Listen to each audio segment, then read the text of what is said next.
Si attende a breve il progetto definitivo di messa in sicurezza del porto Carlo Riva di Rapallo. Lo aspetta la città intera che sull'attività dello scalo conta molto e guarda con timore alla stagione invernale. A rassicurare però il comune, il sindaco spiega che per il progetto è una questione di giorni e che gli uffici sono costantemente in contatto con la proprietà e la regione.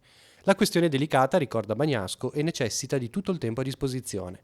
Intanto però oggi scade l'ordinanza della Capitaneria di Porto che consentiva la riapertura temporanea del Mollo Langano e del Pontile 1, almeno per l'ultimo scampolo d'estate, e domani si torna alla situazione innescata dopo la chiusura di fine luglio, con le imbarcazioni che già in queste ore hanno lasciato lo scalo.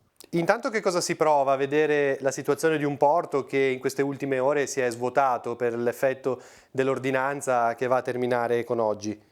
Beh, certamente i sentimenti sono tanti e tutti di tristezza, ovvio, soprattutto per tutti noi che lavoriamo qua da ormai tanti anni. Siamo abituati ad avere le barche attorno e quando c'è il vento come oggi sentire solamente il suono delle tartie e non il rumore del vento e basta.